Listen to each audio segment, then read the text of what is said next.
I'm Piano Man. Welcome to the show. Welcome to the show. Yeah.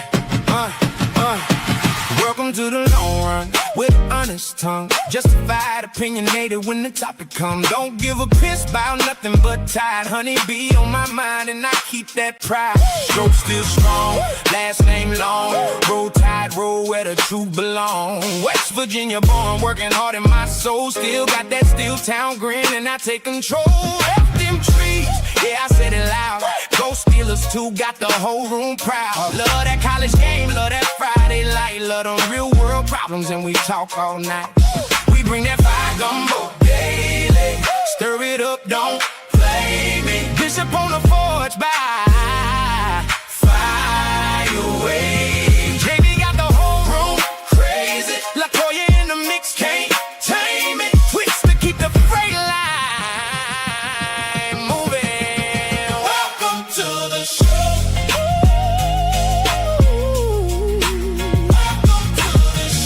Piano Man. Welcome to the show. Welcome to the show.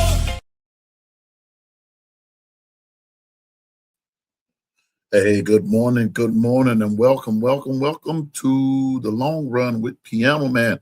You hear what they said. You heard what the man said. Welcome to the show. Hey, welcome. Hey, man, we're here to do the doggone thing. We're just going to do an hour today. Got, get some stuff done to the office here. But I still don't want to break my streak. We just got some things going and everything. But y'all know how I do it. Now, you know what? Now, every time I come on here, something I be noticing. Then again, it just could be me. I don't know, but it could be me. But I'm not going to tell you what I noticed. But here we go. Wait a minute. I think I know what's wrong.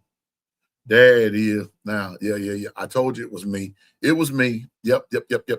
Because I do have something funny for today. But before I do that, y'all know how I do it. Y'all know how I make it happen.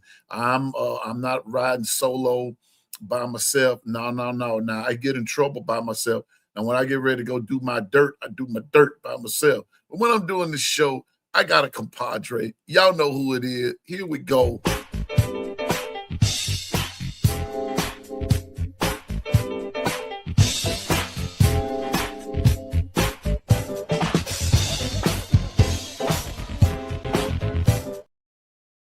Hey, good morning. Y'all know who it is. It's my partner. It's the man, Mr. Boomer Sooner himself. Forward forged only. Listen, forward forged only by nothing but the fire. Y'all know who it is. It's the Bishop, everybody. Good morning, Bishop. Fire. Dun, dun, dun. Smoke. The way she walk and talk. It really sets me off. And I'm Good morning. Yeah. What's up, Bishop? Hey, Bishop, don't have me singing the rest of that song. We want to this moment. Because when they get to that part, we say push. Let me know that you're go get your wish. Oh, yeah. What's up, Bishop? Hey, this is how you set off the morning from now on. If you're forced by fire, then you know what time it is. Welcome to the show. And I'm setting precedents. Understand if you're here, you family, and you know we keep it crunk. One. Yeah, man, we're going to keep it crunk. But look here. But we will not be addressing stupidity. And as far as I'm going with that, right? Yeah. No, yeah. And check this out. Do not come half-stepping to this show. Please don't come in with all that foolishness and all that kind of stuff. I'm going to tell you, hey, you get on the other side of Bishop, don't push the maybe, baby, because I will be that huckleberry. You feel me? Listen, I don't know about being huckleberry, but I just know about being Piano Man who can handle his business. And and Bishop can handle his too. So I ain't huckleberry, but I am a hound though. Nothing but the dog. Nothing but the dog in me, man. The dog in me. Yo. I can say it, man. I can say it with a surety. I'm a dog. I'm a dog. I'm a real live dog. Yes, sir. Show Dog is catcher, dog catcher. that. Ooh. Now that's how you start a show. Good morning, everybody. Hey, and I ain't no Georgia fan either, so don't get it twisted. Yo. Don't get it twisted. I'm just a dog. No. I'm no Georgia fan. I'm just a dog. Yeah, buddy. Because sooner or later you got to meet up. I know it. I know Mic it. drop. You too, Stephen. Here. Hey, wait a minute. Speaking of anybody? Okay, boy. Now this is just as random as it gets. Anybody remember Mad Dog Buzz Sawyer? If you better were believe it.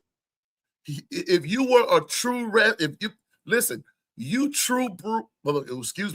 are a true blue wrestling fan. If you remember WCW. that right there, Mad Dog Buzz Sawyer. Yep. Yeah. See, I knew Stephen Hicks would. See, you old school. If you bring up Mad Dog Buzz Sawyer, because all he did was walk around with a chain on his neck, go, and would beat your him, the junkyard dog. Oh, buddy. Oh, man. Yes, sir. Yes, sir. Yes, sir. Another one bites the dust. Another one. That was the junkyard dog theme song now. Another one bites the dust. Yes, sir. Bob. Yeah, Dusty Rose in them. Yeah, he was along that time. Bino. American Dream. Man, Mad Dog Buzz Sawyer. Now, this is the truth. They showed him one time eating a steak raw meat. They showed that. It was either raw or it was just real rare. But that bad boy looked like it just come out the package, Bishop. It looked like it moving. It looked like it was moving still. Yeah, but yeah, Bino, he came out during that time with Dusty Rhodes, Ric Flair, Junkyard Dog, Ernie the Big Cat Lad, Blackjack Mulligan, all that crew there. Oh man, those were days, boy. Yes, sir. The Road Warriors, Rock and Roll Express, the Midnight Express. Yeah, man. Well, Bishop, let's go to the chat. I see Stephen Hicks. Good morning, Stephen Hicks and the Voices of No Mercy. Good morning. Good morning. Double A. Good morning done to you. And roll tide to the both of you. Bino, my GM is here. Good morning. Yeah, Vader. Yeah, Stephen Hicks, Vader. He was back there doing that time. Vader was scary, man. Vader was scary. But Vader, let me see. And I see Stephen Hicks. I see Bino. Hey, good morning, Jacory. That's right. The Junkyard Dog. Roll Tide, Jacory, you and your spouse. Give your spouse our best regards. I see Vols here. Good morning. And my brother from Tennessee representing them Vols out of Tennessee. What's up? Representing that orange, man. Y'all, hey, I see where Kenny Simon ditched the Tide and went to the Vols. Yeah, buddy. I see that. And that's why I don't celebrate commits. I'm happy for their I'm happy for them, but I don't celebrate them because finish the process. I know what you're saying. Finish the process. If you're gonna say you're gonna commit to something and commit to somebody, run it all the way through. Run it through. Don't switch in midstream because But hey, shout out to you though, Vols. I'm not blaming you. I'm just saying, hey, it's the process I ain't digging. Okay, but anyway, Vols, good morning to you. Good to see you, Lady Latoya. Good morning and roll tide to you. Stephen Hicks, I think this. Lady Latoya. Yeah. Hey, what's up, Dennis Color? Roll Tide, my friend. Roll Tide. Ken the Bama fan. Roll Tide, my friend. Hey, listen, y'all. I'm gonna tell you this. When I saw Ken the Bama fan, it just made me think, man, y'all been keeping that doggone Discord lit. I got a feeling that by the time the season come, Bishop, we gonna see some stuff. We gonna see Hey, some stuff. And so, but the they've been Discord doing is, it up. yeah, the Discord is always open at 24 hours a day. It There doesn't you matter. go. All right. Yes, sir. Yes, sir. And We love hey, and Ken the Bama fan. I've been watching from afar. I see what y'all doing. All right. See, roll tide up there. Anthony, what's up, man? Good to see you. Good to see you, man. My friend out of Miami representing them Canes. He's one of the good Canes. He one of the good ones. He's Yes, one of the sir. good Hey, Canes. always intellectual. I love that. Yeah. There you go. Now, Anthony, I want to say this to you, but I'm gonna say this to everybody. When we're in the Discord, there are some things that when you're asking them in the Discord, they're going to stay in the Discord. I probably won't necessarily bring them to the chat because we do have a script that we go by and everything. But in that Discord, all systems are go. And I love the question that you asked this morning, but I'm gonna keep that one in the Discord. Yeah. Because Yeah. that should pique a person's interest that doesn't come to the Discord to come to the Discord. All right. And another thing, when you come to the Discord, identify yourself. Hey, say hello. Say hello. Hey, what's up, everybody? This is such and such from the chat or whatever. So we'll know. All right. We just believe in speaking. We're hospitable, and we want you to be the same. Feel at home, feel welcome, and everything. But we just ask that. Just please do that for us. All right.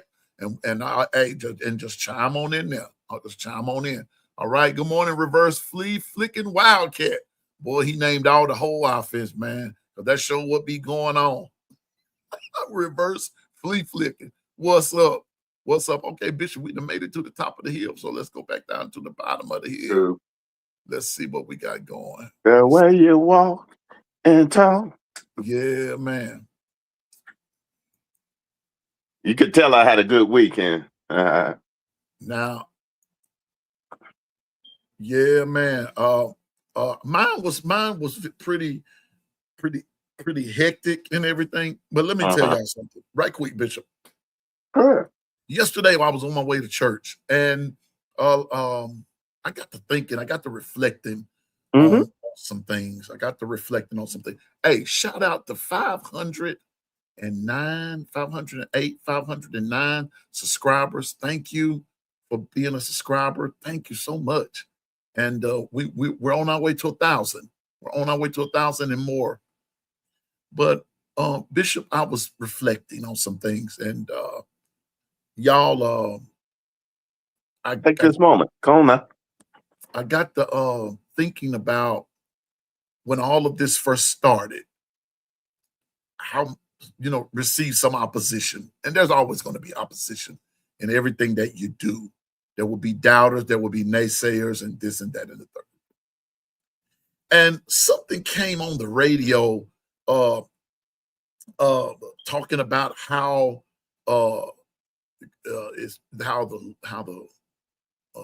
I forgot what it was all about, but it has something to deal with haters and this and that and the third.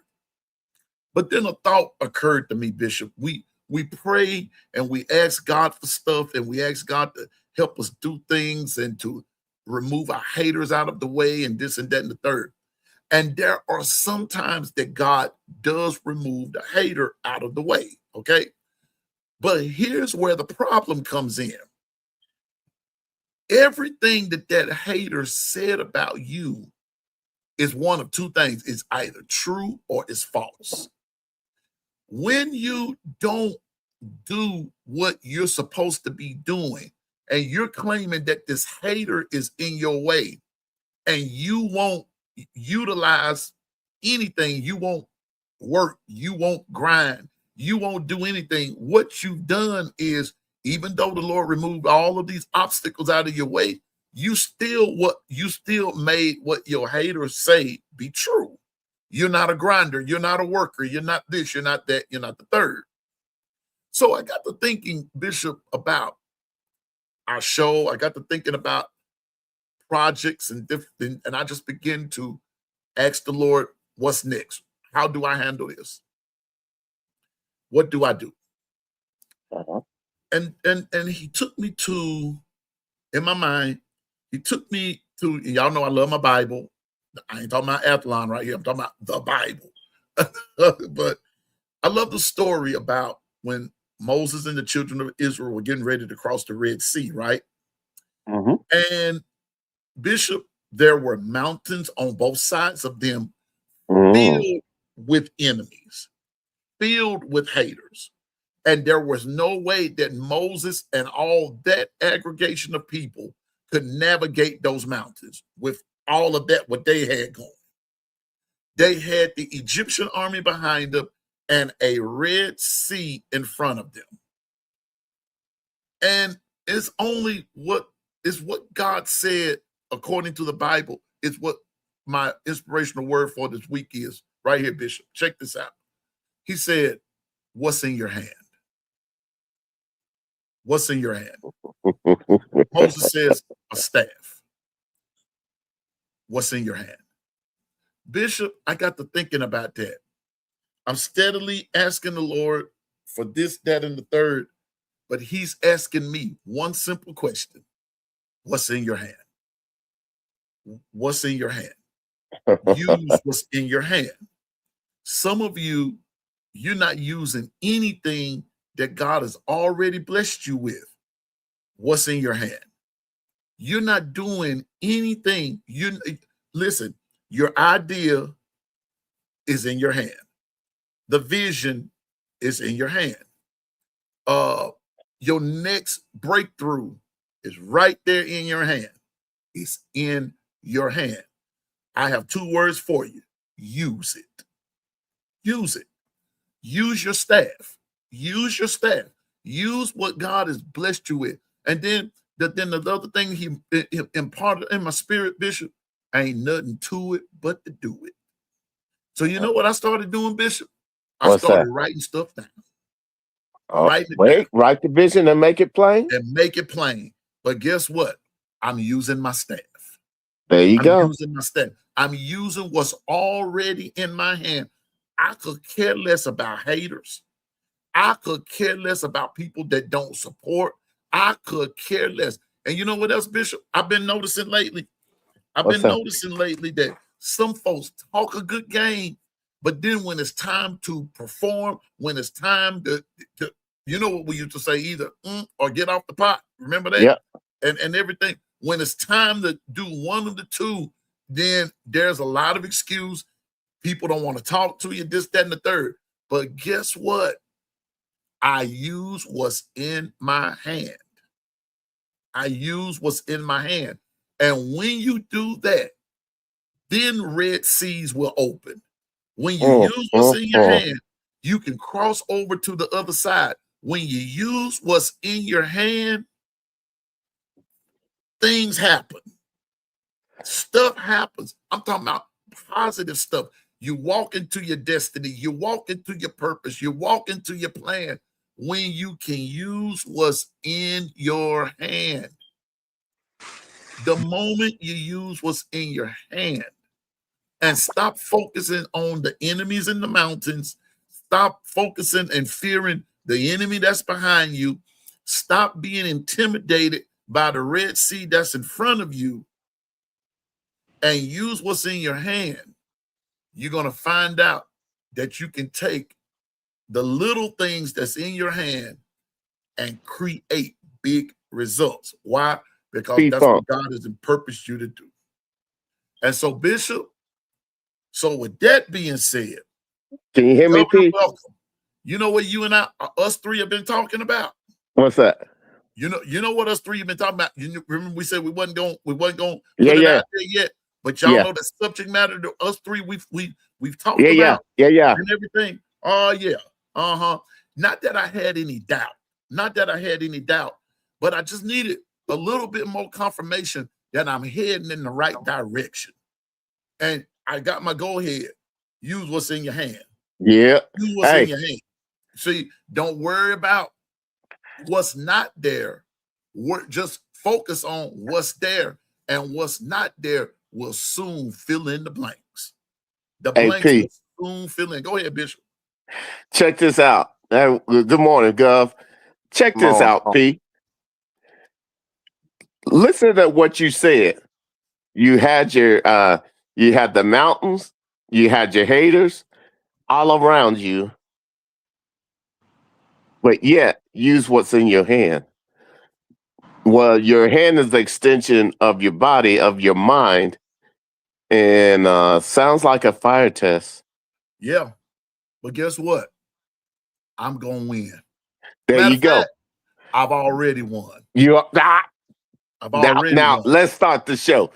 So let's get That it. was y'all for this Governor, morning. Let's go. Governor, we won. We We won. already won. Matter of fact, I'm going to put it to you this way, Governor. And don't start, Governor, because we got a show to do. Governor, the corner belongs to you, okay? Yeah, you got the corner. You got the corner, Governor. I got the corner. You got the corner. You got the corner, Governor. And you know what we're talking about, don't you? You know exactly what we talking about. You got first. Say what, Governor? So I know exactly what you're talking about. It's a nice view, too.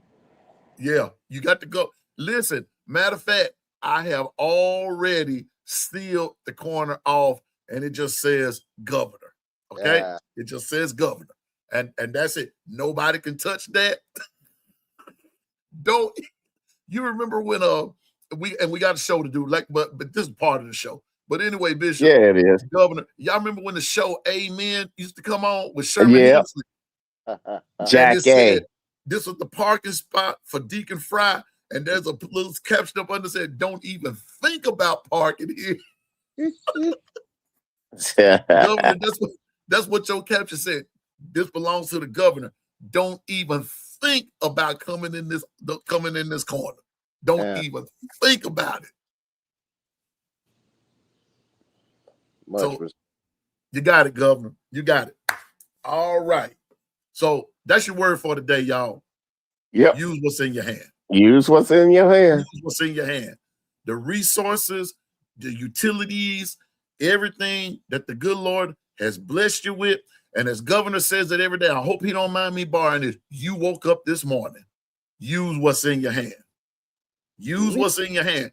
Every day that the Lord allows us to wake up, use what's in your hand. No more excuses. No more Bishop. We ain't listening to it. Use what's in your hand. I guarantee you. I guarantee you the Red Sea about to part for you now. But you got to use what's in your hand. Y'all got I'm shouting. You better use what's in your hand. Yep. Your destiny, your next success, your next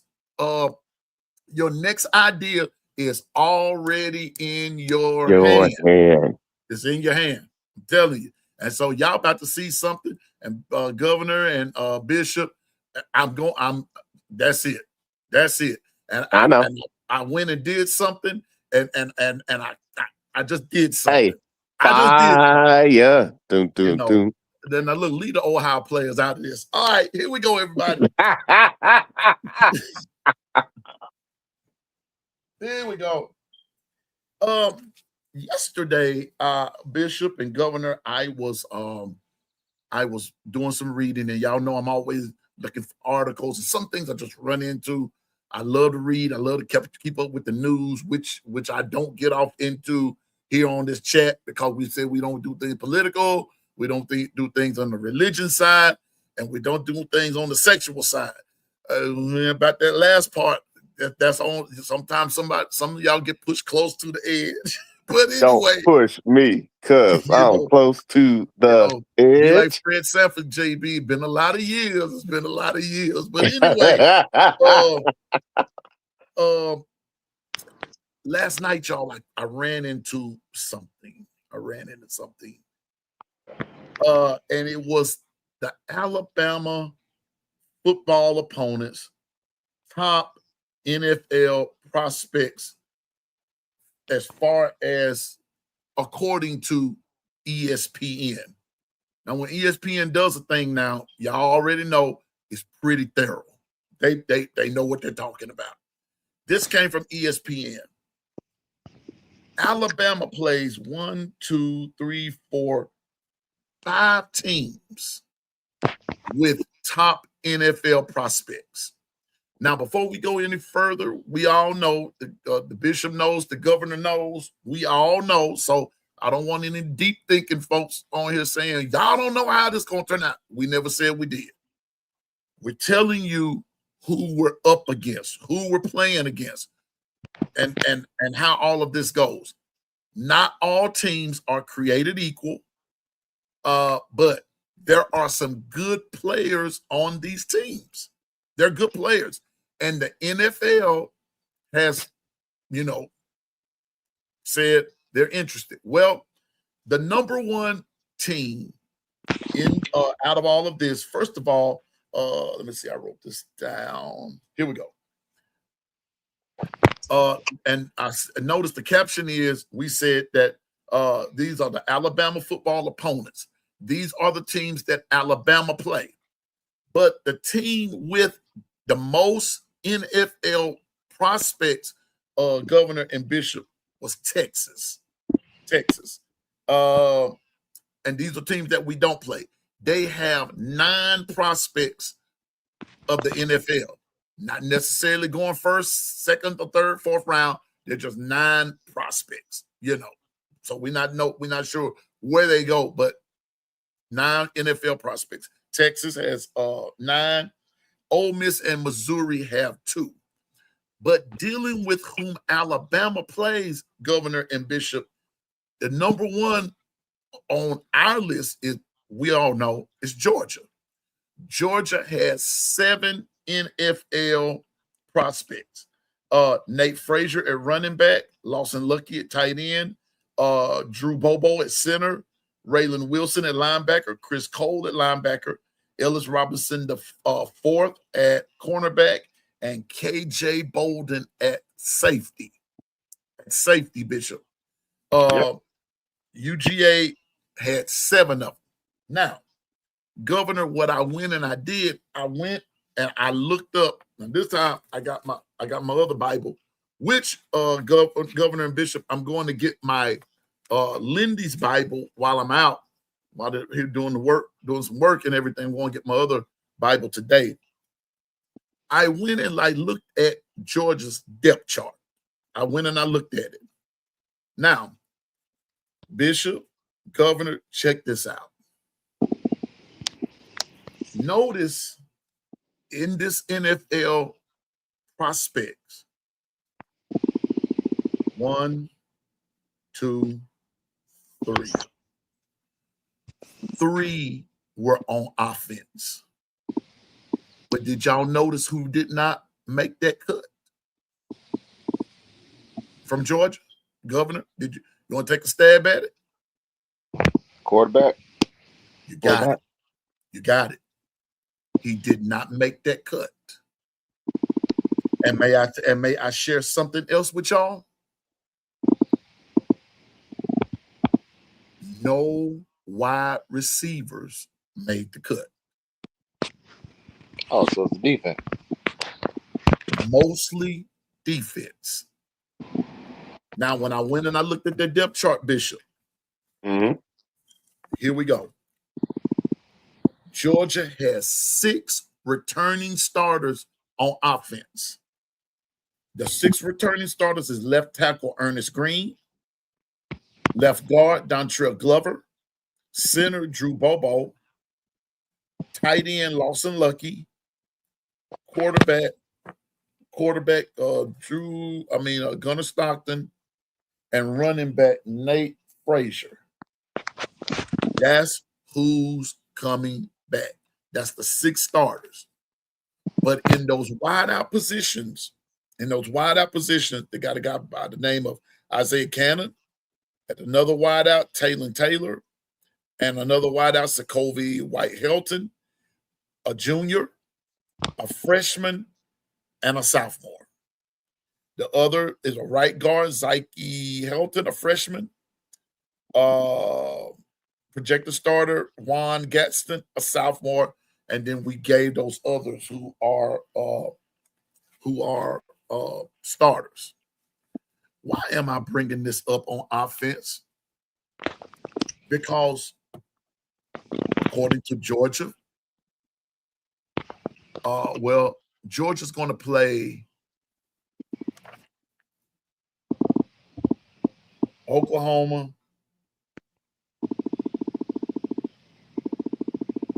Okay, they play Oklahoma, they play Vandy, they play Bama, they play Auburn, Florida, Missouri, South Carolina, Georgia Tech. Okay, so Georgia does not play Texas this year. So with that being said, their two, in the words of Bishop, their two fire tests will be against Oklahoma, Bama. As far I'm just keeping the SEC now. Oklahoma, Bama. Bishop. Yeah.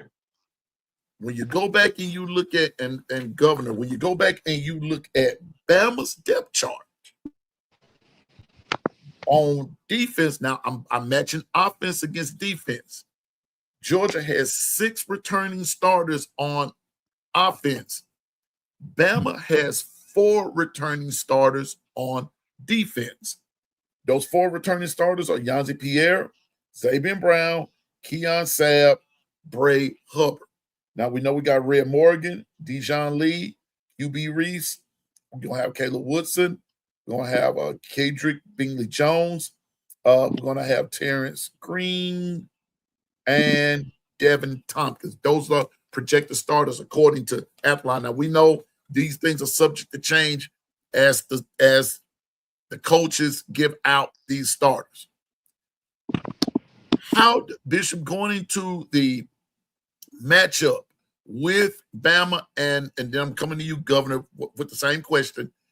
How do you like, just on paper now, on paper, we're talking on paper. I don't want, in the chat, I don't want to see, y'all don't know how any of this is going to turn out. We didn't say we did. We're looking at it strictly on paper. Bishop and Governor, when Bishop gets through, you answer the same question. How do you like what it see? How do you like the matchup between Georgia's offense and Alabama's defense? I love it. Because you have to know what Bishop is built from. I'm built from people always telling me what I can't do, and pulling together and doing stuff that a lot of people say won't be done, can't be done. I like what I know what Alabama have a lot of people that has some time in the fire, but just didn't start.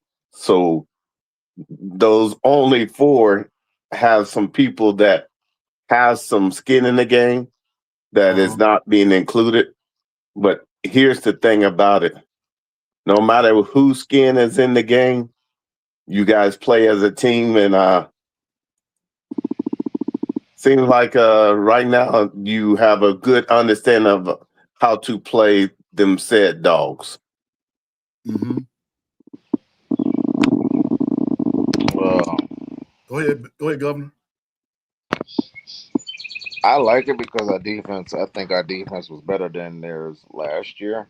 The SEC game told us something different. Either they were, oh no, I'm not going to say, well, it told us something different because you could put a lot of opinions on it. I guess you could say, quote unquote, excuses. Or Alabama was tired, or they were just saving their energy that second go around. But the first go around, we showed that our defense could step up when it needs to. Offense stepped up in the first half. So I feel pretty good there. On paper right now, it's just going to be an offense versus defense. So that would mean I was going to bring it to a different conversation. That would come down to whoever wins that game. If it stayed like that, if say both teams came in undefeated, and that is going to come down to coaching. That's what that will come down to. We have a better defense. They have a good defense. It's going to come down to offense, in a sense, and it's really going to be on the coaching. That's just my point of view, my opinion. Yeah, yeah. I'm intending to agree with both of you. It's going to depend on now. I saw something in the chat. You know what? Let me see. Let me see that. Let me start this right here. There's two things that Dwight said here. Okay. And something else that was said too. Hey, good morning, Gwen Quince. Roll Tide to you. Good morning, Dr. Crystal. Roll Tide, Coach. Yeah. Well, here we go. Good morning, William Bright. Roll Tide to you. Here we go. When I look at this on paper, and I'm intending to bring this up because y'all didn't. When you look at the offense versus the defense, ever since, and someone put it in the chat, ever since McConkey and Bowers left, Georgia has been weak in that area. They've not been as strong as they normally would be. They're not strong at all, which puts a lot of pressure on the running game. Now, I give Georgia credit. They run the football. They run the football. But this is where I have questions about our defense, and it goes back to what Governor said. When it comes down to coaching, and I'm going to use, if the game is relatively close, crunch time, who's going to take the bull by the horns and say, you're going down? Now, if Bama's defense is stout, Governor, on that line, knowing that you're going to have to depend on a balanced attack to run and pass, and you know that according to this, Georgia has Cannon, Taylor, Helton, a junior, a freshman, and a sophomore who has never started. By the time they get to that game right there, like Governor said, they're undefeated, it's going to spell for a good game. But will those lights be too bright for those who've never been in that position before? And you know, you got to depend on a person here or the person there who has been there to carry the bulk of the team or carry the weight of some of those who have not been there. At what point, Governor, like what you said, coaching, at what point does coaching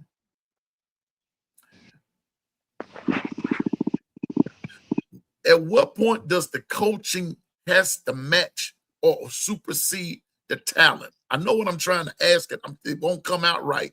But at what point will who's going to outwit who? At what point does that happen, Governor? Go ahead, go. See, in my opinion, and then it's going to be coming, oh, well, he's a hater. No, Put on the black gloves. I'm giving you facts, man.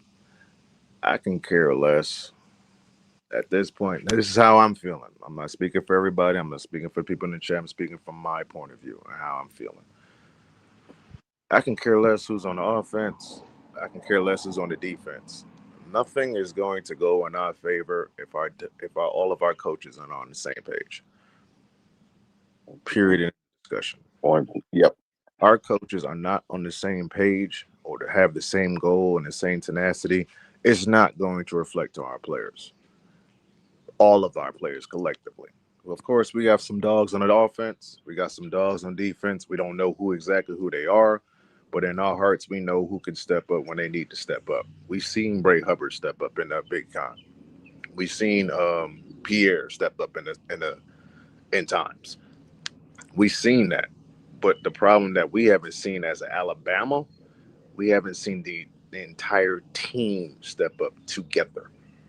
We've seen individuals. We haven't seen a team yet. And I think that's what we're missing.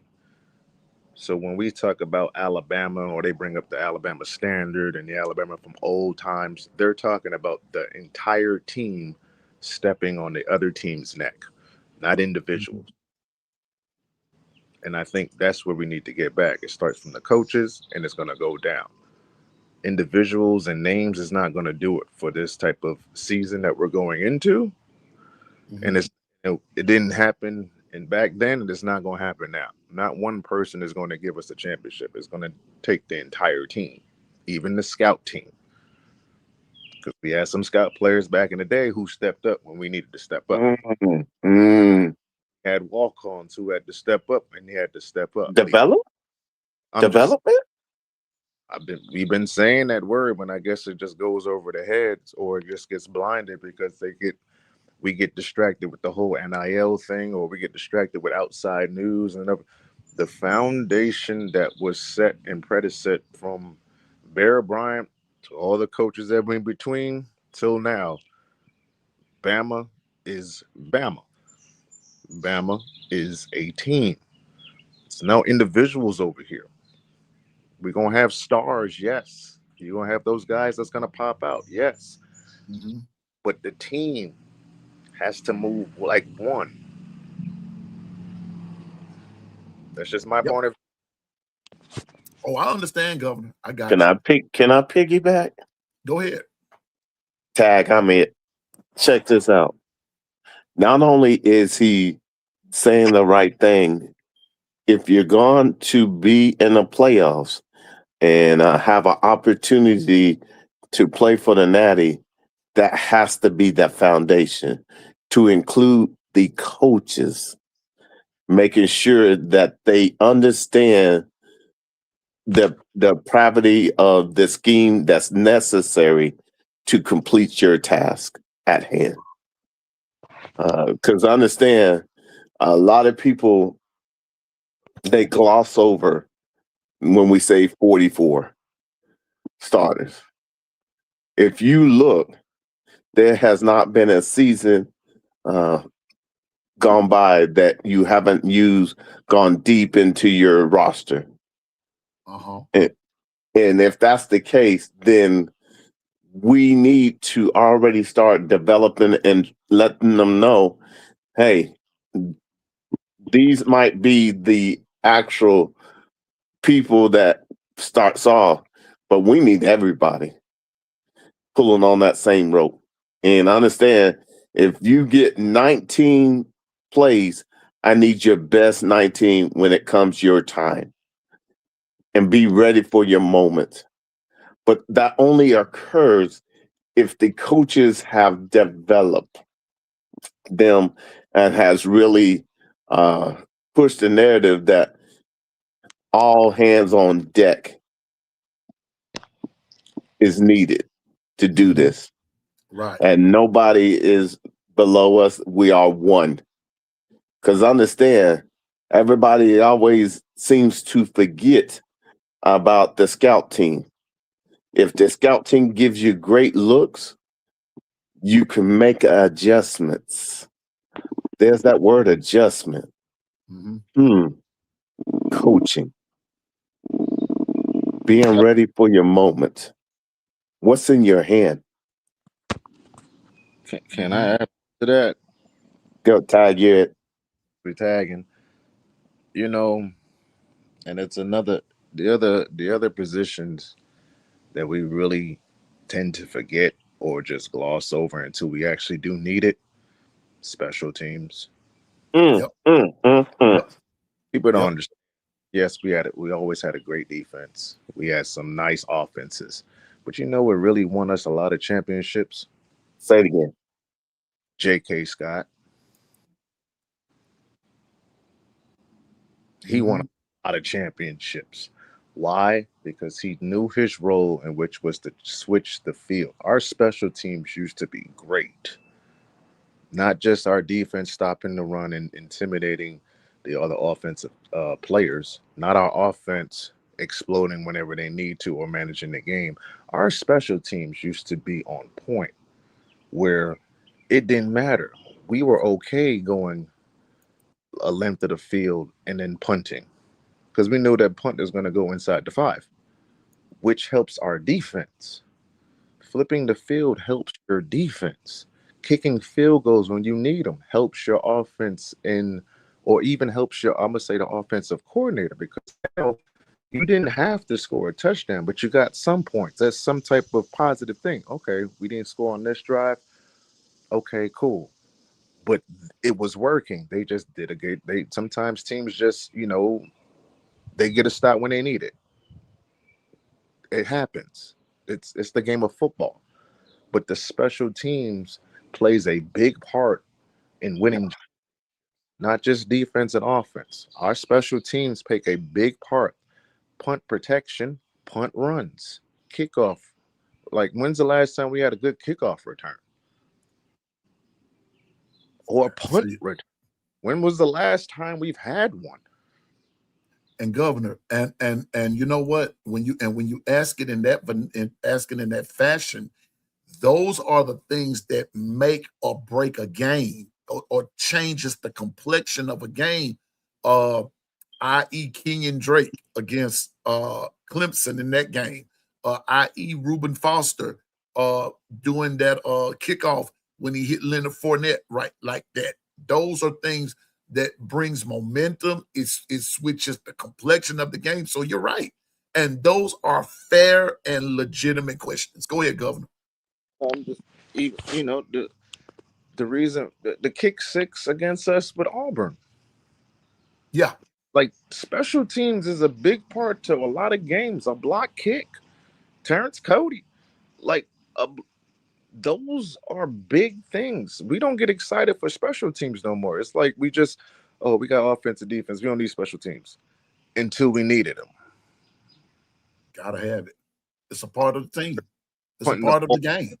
Our punter averaging 14 yards a punt. I'm just throwing words out, but it's like, it's games we've seen our punter kick the ball and the camera going down the field, but then then the referee's running back 30 yards. I'm like, so you want to kick the ball 20 yards, bro? Who is this guy? Y'all developing him? Like, what is it? And then our defense is right back in the red zone. Our special teams needs to pick that up. I say dramatically. Besides the running game, and we want to talk about the quarterbacks and who's coming back, we need to be talking about the special teams, bro. Do we have a kicker? Do we have a good punter? Like, are we working on that? Because that's big to me. That's what Georgia did to us. We couldn't punt the ball. Block punt. Game was over. I knew the game was over at SEC Championship from then. When they blocked that punt, I was like, the game is over. They're not here no more. I didn't want to say it out loud, but that was the truth. The game was over. There's tendencies like that, or guys actually developing and watching film. Sometimes you don't need a head coach to call an audible. If you see something, call it. Hey, if it doesn't work, I will be glad that somebody tried to see something to change to get an advantage for us. If it doesn't work, it looks stupid. But if they do the replay back and they do the camera 22 cam, and you see it, you see what that player was seeing, I appreciate that, because that means he's actually engaged into the game. Can't always win them. Come on now, help yourself out. Yeah, you got to address all phases of the game, not just offense and defense, but that special team. When you talked about J.K. Scott, Will Reichert is another one that comes to mind, who just did the doggone thing. Last year, Bishop, you know it as I know, and the governor knows, we were one field goal away in that Oklahoma game. The first time, we were just one field goal away from being where we were really desiring to be, and the guy missed the field goal. And so, and it was, to me, in my opinion, I'm not out there on the field, but from where I'm sitting, it was actually a chip shot. It was actually a chip shot. But and that's why that student section got in his behind, because he lit into his holder. His holder when that wasn't even on the holder. at all. It was on the kicker, you know. And then that's why they booed him. And so governor's bringing up a fair point that in a close game, and I'm going to read what this article said, that how ESPN feels about this in the long run, in the over the long haul of this, as far as a game between Bama and Georgia. They said, Governor and Bishop, as far as wins and losses are concerned, in a close contest, UGA might have more experienced game changers than Bama. Well, guess what? That part of that is going to go on special teams, not just offense, not just defense, but you have to factor in special teams. How's your punter looking? Can he get off a boomer and pin them deep when we need him to? Your field goal kicker, can he kick without flopping, without messing this up? When the game is on the line, can we depend on you to come through? That's what Governor's saying. And so if you're not consistent in that, and those things are not being developed, neither addressed, then you're going to be right back, and you're going to have a problem. Those things are a problem. So Governor's not wrong in what he says. He's right, and that might sound and it's not. I'm not even going to use the term Bishop fair weatherish, of being a fair weather fan. That's not even it. That's just addressing a need, a critical need, because those have been some things that has plagued the team the last couple of seasons. So those things must be addressed, because we're already behind the 8 ball, in front of the 8 ball, however that goes. But you're going to, you have to address those areas. So on paper, Bishop, on paper, I like the matchup of the offense versus the defense, because I do our defense versus their offense, because in my little humble unsolicited opinion, I believe that Bama's defense, if the run is stopped and make Georgia go into passing, I believe Bama wins the game. I believe Bama wins the game going away. But if the game is close, now, Governor, I've got to come back to what you said. It's going to come down to that part where nobody wants to discuss and have a discussion about special teams. So, I mean, it is what it is, folks. And I'm not saying it to make anybody angry. I know Governor didn't ask for this. Let me say something. Do you realize, you guys, what we're speaking about has been the nucleus of a formula of winning national titles? So what we're saying is, it's about time that this coaching staff and players get all on the same page. Because understand, you can't give any area over to just being halfway. Because understand, believe it or not, whenever you could stop someone from getting back to the 20-yard line, that's a huge win. Because that means they got to go the full length of the field, and they didn't get back to the 20-yard line. Right. Let's start there. And then whenever you punt, if you could put it inside the 10 or less, those are those hidden wins that a lot of people don't think about. But as us coaches, we're always thinking about, if you coffin corner, or if you able to get in inside the 10 or less, that means they got to go a full length of the field. and your chances, the ratio of chance to stop them is greater because they got to drive the entire field. Those are the coaches hitting areas that we're always stressing when we're coaching.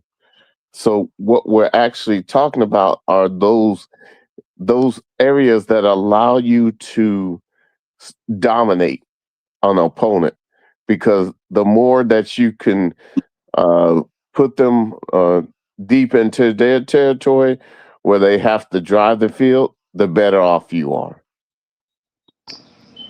Yeah.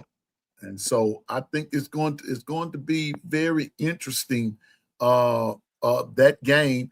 And Governor, let me ask you this. You talked about the Bama and Georgia, if both of them are undefeated. And good morning, Buckeye Mike. Good morning to everybody. Saw others come in, everyone I Huh. ain't spoke to. Good morning to you. Good to see you. We'll see about that if they Uh, get.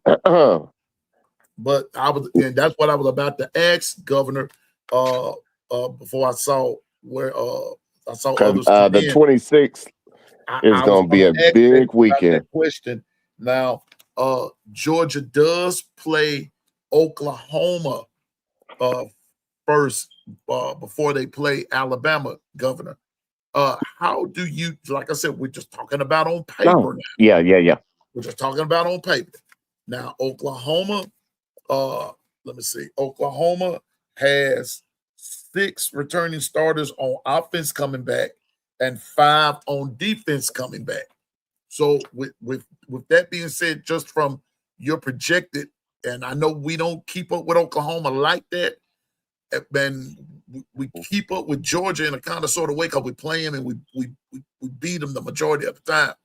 But Governor, how do you see that Oklahoma Georgia game shaping out? Okay.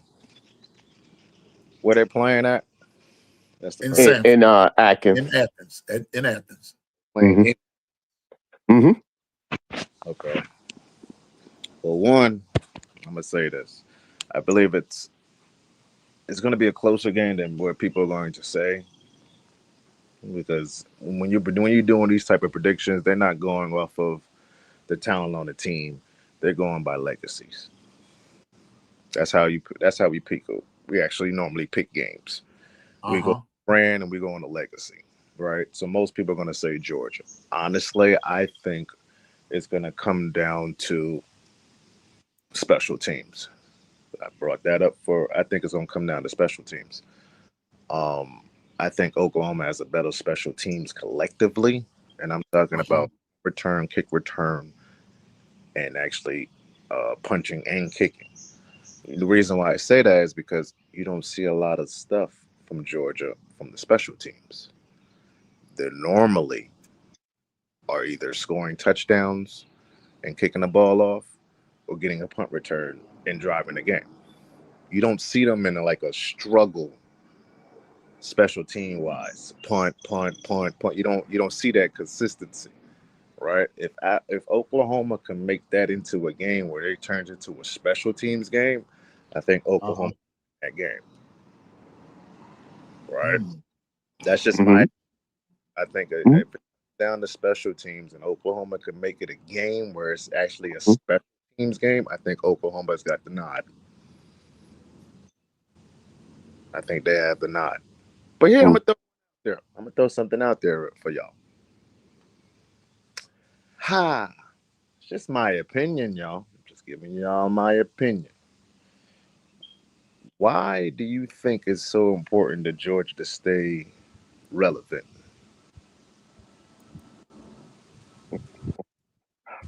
Why? Yeah, why? Hmm. Because Nick Saban gone. I think that's your opinion. I'm not gonna say no. Yeah. Yes, it's your opinion. I think Alabama fans use Georgia as a leg up, because if you got to listen to the conversations and listen to the arguments. When Bama beats Georgia, That's their way of saying we're solidified to be in the playoffs. Because if y'all have not noticed, have y'all just I'm saying, have y'all not noticed every time we play Georgia early in the regular season or just in the regular season, we beat them, the confidence goes a little bit higher. Because if you beat Georgia, then Alabama has an argument to say, well, we beat Georgia, so we should deserve to be in the college football playoffs. Yeah, I never noticed that. I haven't. You beat every other team, Mhm. every team that we've consistently beaten, even though we've beat Georgia. I know where you're going, Pete. Even though we've beat Georgia in the regular season and SEC championship, in Uh-huh. the regular season, when we beat Georgia, not if, when, because we normally take care of business in the regular season. Uh-huh. The tone that Bama fans have after that game goes out the roof. Right. I got you. They use that as a stepping stool. So, does that mean that we're a better team than everybody else?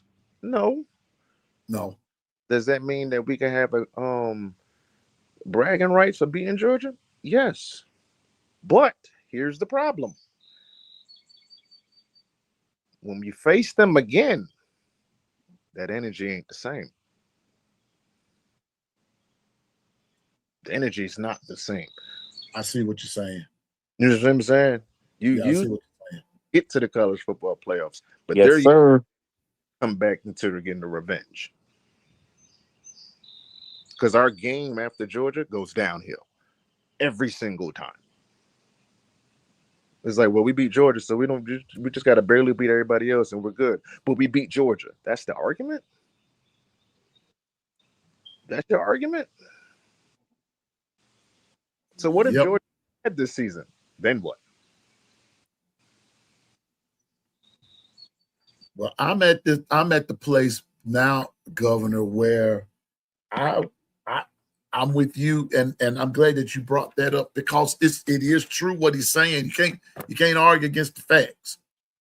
It's like we peak at Georgia and then we begin to dwindle. We begin to fall. It's like we go on, Governor. Is it safe for me to say it's act like we get on cruise control? Yep. Yeah, Every time. we've done it the last 2 years. We get on. We I'm for more or less. Now I'm not trying to dodge anything, but for intensity's sake, I'm for us more or less playing Georgia for an SEC championship versus just regular season, and then our hunger's gone. To me, we've got to keep the hunger there. We've got to keep the hunger. Yes, we win. And Governor, I hope I'm right in saying this. Yes, we win, but I don't like the way we look when we win. There's no dominance there. There's no dominance. And I think that that's what's going to have to happen is the dominance. Now, if another team is just as good as we are, I can see it. Then I can see it. But when you done jumped up on a team 24-0 and you can't score no more, and they come back and score 21 unanswered points and you can't score again, at some point, your luck is gonna run out. At some point. I think that's the part, Governor, that has to change. Yeah, That part has to change.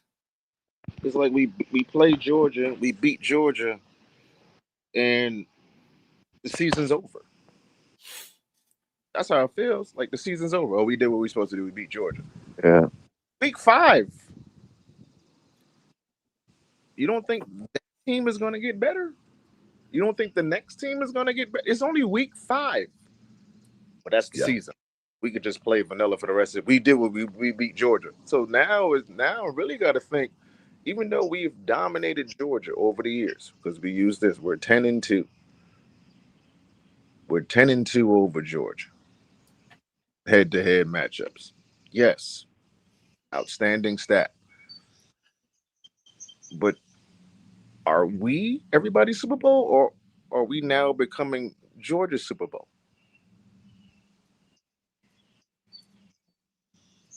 I think what we got to do is get back to treating everyone like the Super Bowl. Because guess what? They're gonna bring their A game when they play Bama. Bama has to be reciprocal. That energy has to be reciprocated. Oh, we gonna bring it to. That's what I'm getting at, like you, because you're exactly right. We get to Georgia, but you remember, Governor, you and I've had this discussion before that we get to Georgia, and it's all systems go. But as soon as we beat them, All that went out the window. it goes out the window, and that can't be. And I'm going to say this, Bishop. Yeah. And Georgia takes the opposite approach. They lose to us, and they get stronger. We beat them, and we get lackadaisical. So if I can interject, so then it's time out, coaches and players. I don't care who the opponent is. It's just like y'all talking about Georgia. It's like us in Texas. At times, there's been a laws that we allow the Texas game, if win, lose, or draw, it would affect the latter games. Well, guess what? It's time out for that. They're just one opponent, a big opponent, but they're just one opponent. You can't make the playoff of one opponent. You need the entire season, and you can't just stop off of win, lose, or draw there. Of course, you want to win, but you want to keep the intensity, and you don't want to peak there. You want to keep getting better each and every week. And so, what I'm hearing is that if you make them, if you get up for them and you don't get up for everybody else, then why did we do all that work in the summertime and in the spring? Because understand, I explained to you, everybody wants their pound of flesh. And then no one in the Southeastern Conference is pushovers. You better bring your A game to each and every one of the teams. So, understanding that, yeah, there are rival games, but the key is those coaches who are able to deal with the rival game, but keep the same intensity and keep building toward the end are the coaches are made of the special stuff. Exactly. I'm just saying, I just kind of wanted to bring that to the forefront today that when they're looking at these players that are NFL prospects, like LSU has 4, South Carolina has 3, and the 3 that are on South Carolina are Lenore Sellers, quarterback, Jacarius Peak, offensive tackle, and Dylan Stewart, your end or edge rusher. Yeah, defensive end. Yeah, you got to those are your 3 that are top NFL prospects, but these are guys that Alabama would be going up against, like Trey or LSU is gonna be Trey Green, tight end, Jordan Seaton, offensive tackle, Braylon Moore, center, and Ty Benefield, safety. But when you go, Governor, and you go look at LSU's depth chart, this is why I was not buying all that LSU hype now. I wasn't buying it because their depth chart, for starters, they're returning 3 on offense and 3 on defense. So you know what that means? They dipped into the portal. And my question is, will will LSU gel that fast? That's going to be the question for LSU. When you go back and start looking at the paper of it, 3 on offense, 3 on defense, returning starters, then think about all of the news that you've heard about LSU. I forgot how much money they've spent in this portal and this, that, and the third. So when you sit down and you look at it, the nucleus of the team, Governor, are transfers. But I'm not looking at the names. See, The reason why I'm not looking at the names because the most important names is the coaching staff. Uh-oh. That's our biggest thing is our coaching staff. Now, don't get me wrong. I've said a lot of stuff on here, chat. I've called out a lot of people, and if people need to correct me and correct me wrong, I don't got no problem taking the accountability. But I'm only talking to you from what I see. That's all I'm really coming from. I don't want nobody. I'm not out here advocating. Oh, you should get fired. You should get fired. You should get. No, I don't want nobody to lose their job. Society is not built for that. For us to just be losing our jobs. But the coaching staff is the people that we need to leave to be worried about. Can they gel?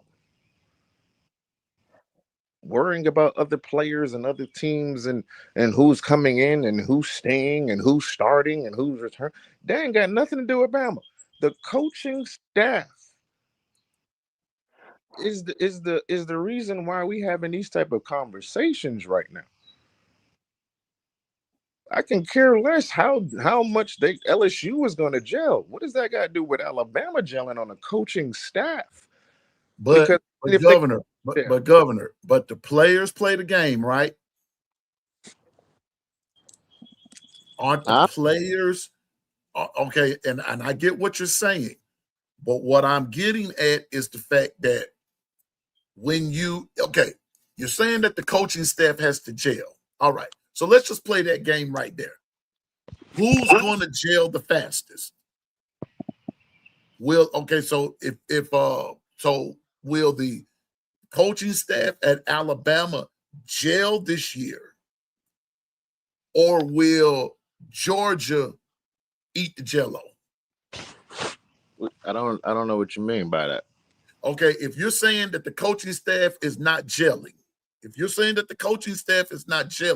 so let's just go, let's leave the players out and let's go coaching staff versus coaching staff. Who wins? Theirs. But Bama has beaten them. Bama has beaten them, though, Governor. Okay. I'm just talking about Alabama, Georgia. Coaching staff versus coaching staff.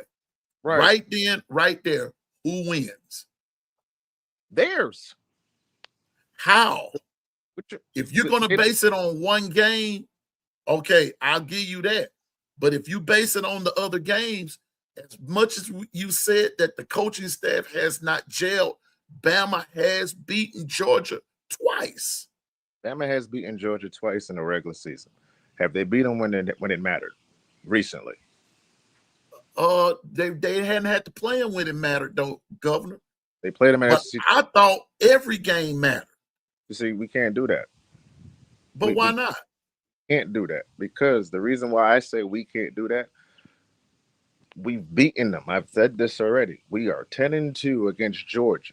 We are as fanatic stat. I love the stat. I'm not going to take away from any of those teams or coaches that beat. For KD to win the staff that they did and they won in a regular season, I'm not taking that away from them. Here's where the gelling comes in. Because 9 times out of 10, we play Georgia twice. 9 times out of 10, we're going to play them twice in the regular season and the SEC championship, or maybe a third time in the college football playoffs. The gelling part has to start, not just by playing Georgia. It's for every single team, right? If our staff is not gelling where it needs to gel, I can care less about the regular season. I can care less when you play them in the regular season. We know what Kirby and them was going to do. We've seen this. We've seen it when he was with us. We've seen it when he's playing with was with George. We know what Lane is going to do. We've seen it with us. We've seen it with Ole Miss. We know what Stark is going to do. We've seen it with us, and we've seen it with Texas. Our team has to gel collectively. That's all I'm saying. From the coaching staff down. If our coaching staff is not gelling, as in one band, one sound, make adjustments when you need to make the adjustments, do a change that we don't agree with, that they already came up with a plan, I'm fine with that. But everybody on our coaching staff is more important than everybody else in gelling wise. The reason why is we are not looking like we're supposed to be looking season by season by season. I don't care if you have Governor, let me ask you another question though. Hey Governor, did you check your text message? Hold on real quick. Phone blowing up.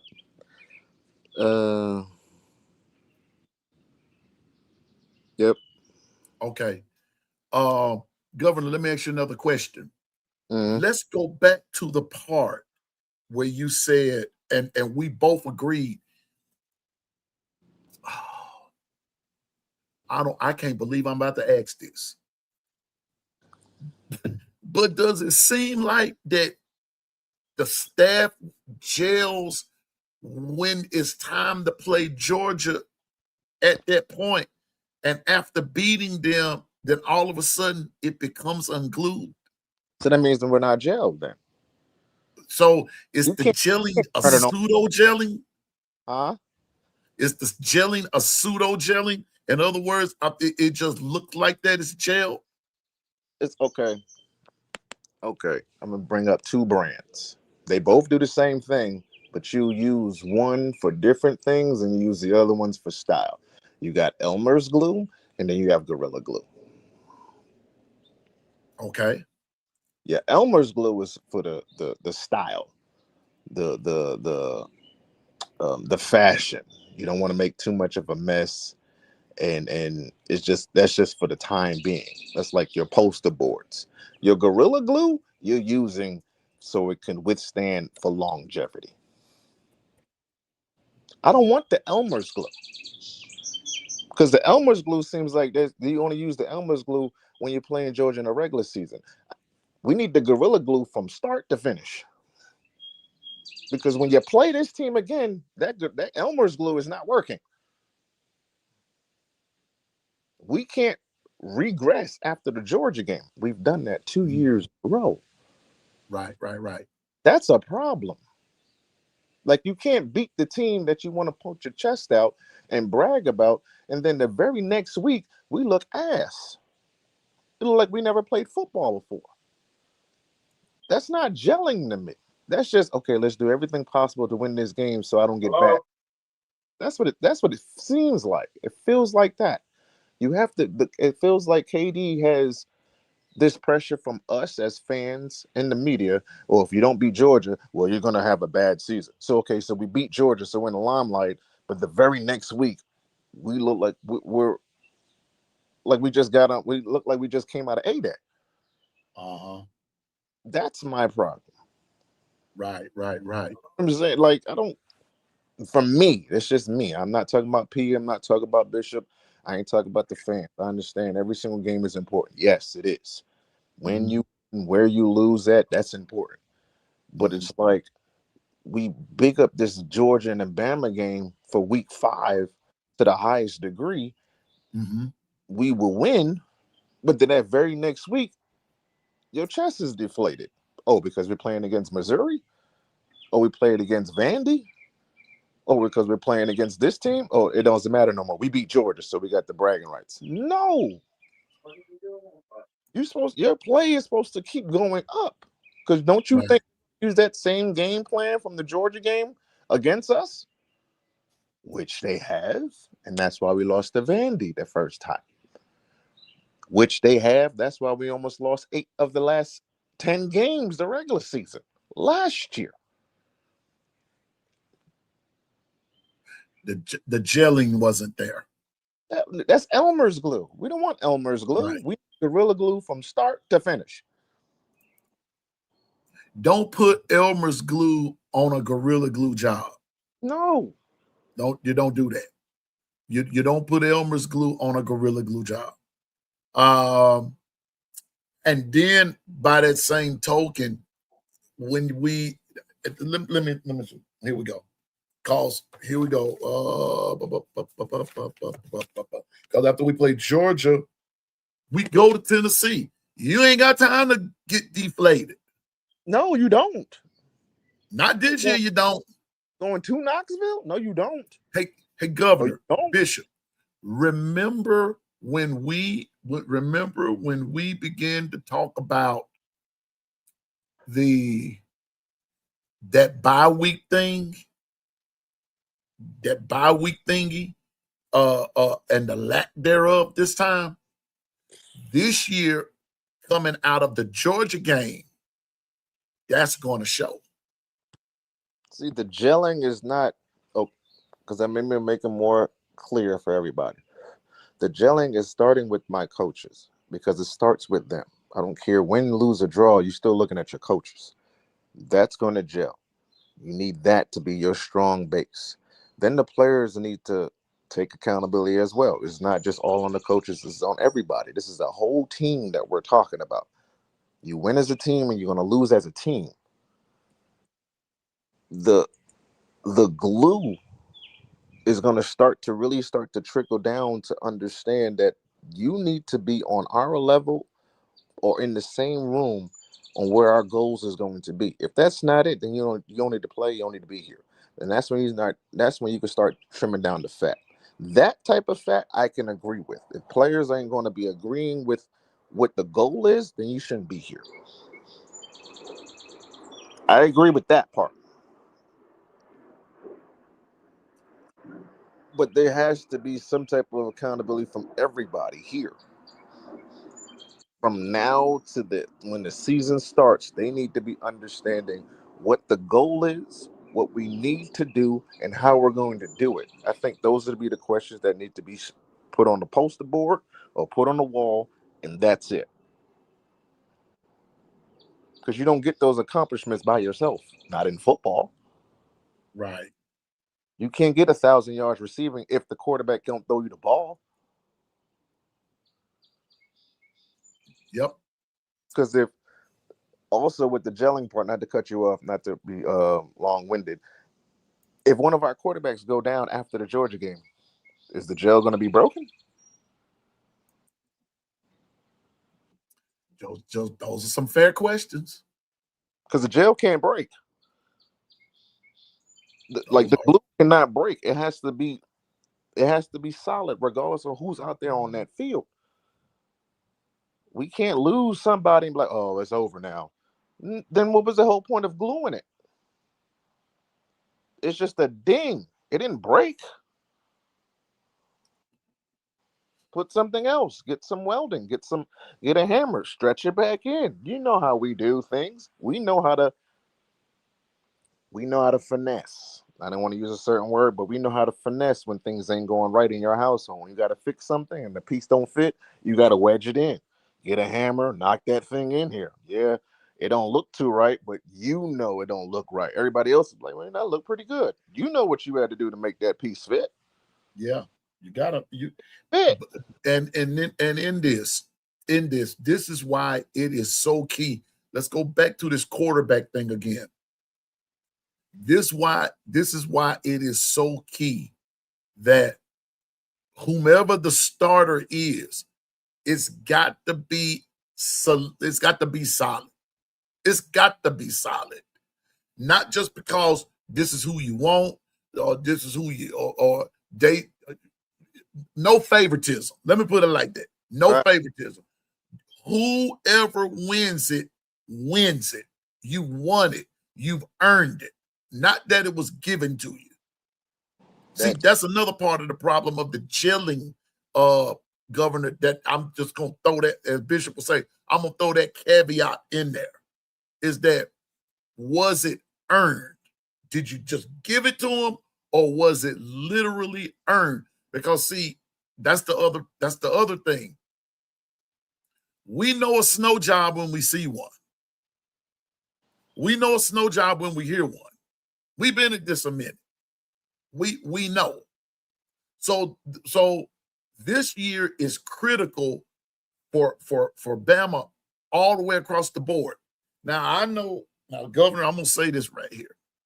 I know some people don't like when we have this conversation. Yeah. And you know it too. You know it, I know it. A lot of folks know it. They don't like when we have this conversation. But what happens is that those things have to be addressed, because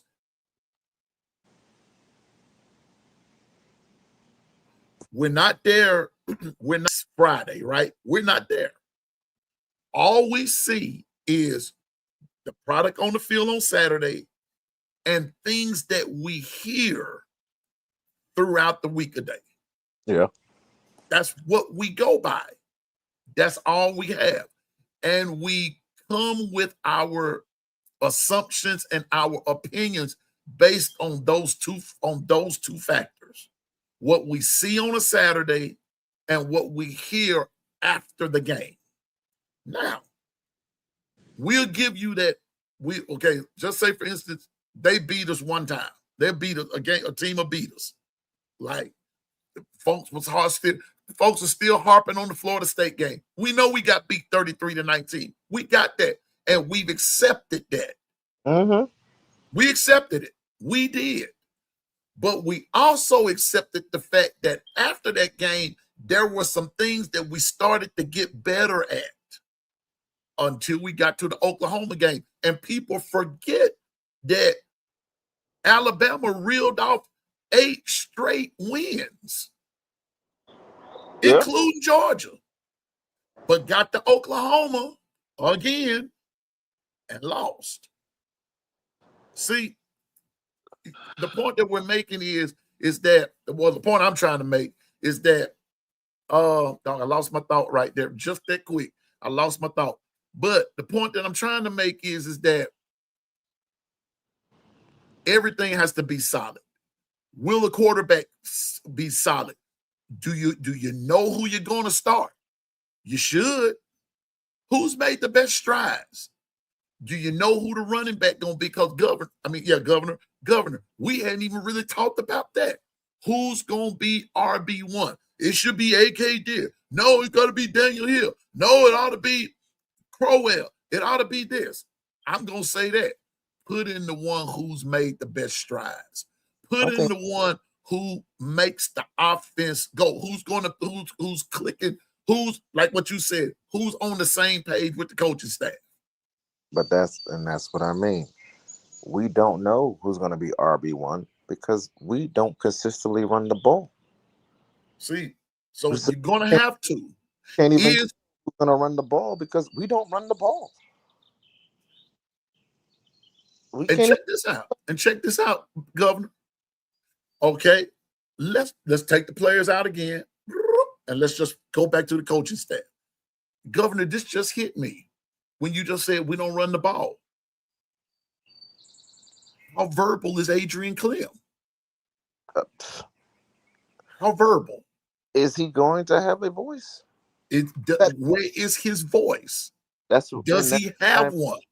But that's what I'm talking about when I say our coaches are going to have to gel first before we get to the players. Is our coaches going to have the same equal opportunity to speak on what's needed? That's the question. Yeah. That can get some. I would say the best, and just hear me out, the best quarterback tandem that we ever had from this conversation, this context that I'm talking about, as in gelling, was when Tua and Jalen was there. That's our best for this analogy of gelling. Jalen got us to the national championship. Yes, with his flaws, with his great play, he got us there. It's like people forget they only want to say second and 26, but forget the rest of the season. Jalen got us there. Nick Saban made a change at halftime. Yes, we were ecstatic about it. Don't get me wrong, as fans, because we saw what was happening on the offensive side of the ball. But Jalen didn't leave. When he got taken out of the game, he was right there. Mm-hmm. He was right there with his guy. Even Tua threw an interception in that game. He was right there with his guy. And we won the national championship. The very next season, Tua got hurt. Jalen had to come in the game to win the SEC championship. The best tandem of quarterback gelling was right there. That's what I mean when I say gorilla glue. Yes, you're going to have a ding on your foundation, but it shouldn't come apart. Yeah. If the quarterback from this season, if Keelan is starting and he goes down, not wishing any injury on any player in any season. I'm going to make that very clear. I want everybody from all schools, whatever sport it is, I never want to see a player get hurt. Never. But if it's football, people get injured all the time. Uh-huh. If Keelan goes down or if Max started and he goes down, is that second quarterback going to keep the same energy and keep that There same you go. momentum going? Not switching everything up to play to his. No. The game plan is the game plan. The foundation is already laid down. We have to have the same energy from the starter to the backup to the backup. And the reason why I Yeah. say that is the same way for our running backs. The starter to the backup to the backup. Because whoever starts at running back, if he goes down, our next guy should be in the same mode. It shouldn't have to switch up too much. If our Right. offensive linemen go down, the next guy that comes in should have the same mode. It shouldn't have to switch up too much. That's what I mean by the intensity cannot drop. It can't drop. Now, their style of play, of how they handle the position, might be a little different because no two players are the same, but the intensity still has to be there. The purpose still has to be there. The plan still has to be implemented. It still has to be implemented. That's all I'm saying. I'm with you. I'm with you on that, Governor. It has to be that intensity level cannot drop because there will be injuries. Yes. Watch this. There will be ejections sometime. Yes. There will be fights. I'm There will be serious. arguments. Those things happen. You know what, Governor? My father, God rest Daddy. Daddy used to say, "You prepare for war in the time of peace." Mm. Makes sense. That makes sense. That's what my dad used to teach me. That makes sense. I've never forgotten that. You prepare for bad times in good times. Mm-hmm. You prepare for adversity when it's chill. Mm-hmm. You don't wait until adversity comes to prepare for it. Stay ready, and you'll never have to get ready. Exactly. That's what we're getting at. You've got to prepare for those moments. And that takes gelling from the top from day one. If you gel, that's like Ryan, right? I'm going to use Ryan. Freshman year, outstanding phenom, 17 years old, cool. Sophomore year, yeah, he had a bad run. He did. He had a bad run. We all saw it. He had a bad run. But the gel wasn't there. Because if the gel was there, yes, if him having a bad run meant that it opened up an opportunity for other guys. Right? It's just going to happen. That's just what's going to happen in a game of football. You're not going to be perfect all the time. But the gelling in that wide receiver room wasn't where it's supposed to be. Right, right. Because you see your guy over there struggling. Okay, now you got to either take it up a notch, or do things to get him in a rhythm. That doesn't Yeah, mean, but that doesn't always just mean by your play. That could be by your voice. Yo, man, he's getting doubled over here, or I'm getting doubled over here. Do this thing. Try this. Well, let's see what we're gonna do here. That's the gel. Communication is your gel. We don't communicate at all. right. We just don't. And it's like if Herbert went down, we have more confidence on our defensive side than we do offense. Because if Hubbard goes down, we're like, okay, we got somebody else to come in, and it's like they are gelling to a certain degree that our offense is not. You see, like they're gelling in a way that one goes down, the other. If one goes down, we're not missing a beat. That you getting that from your defensive side. We're not getting Uh-huh. that from the special teams and our offensive side. That's why our team is not looking like a team. You hear it in our conversations. We now I gotta say we because I gotta put it on there for myself. We bash in the offense because it's credit, it's due, but you got other people bashing the defense. We're And it's dividing. been the We're defense dividing. that's kept us in the games and have won them because of the gelling. Like we're dividing our own team, rightfully so when needed. Yes, but we're dividing our team. Well, the defense is doing this because we've seen what they're doing. The offense ain't doing that because we've seen what they're doing. Okay, so who controls both sides of the ball? Our coaches. You can see it in our coaches. Right. That's what our main thing is. If our coaches can get better, the players is going to fall right into place. We have players. We have the guys. We have talent. Like we're talking like we don't got no talent. We have talent. Uh-huh. We're the top of with everybody else. We're right there with the talent wise and recruiting wise. It's the development and the coaching. That's our biggest issue right now. Until I see that, there's nothing that's going to change my mind when I keep saying it's either we changing the coaches or y'all got to start talking and get on the same damn page. And I'm going to take that latter. It's time to get on the same page. It's time because, like you said, we got the talent, and I'm gonna see. I believe. I think they're headed in the right direction. But I'm going back to my question again, and I'm done with it because I do have something non-sports related. I'm gonna see if I can't make this work. I put a poll up.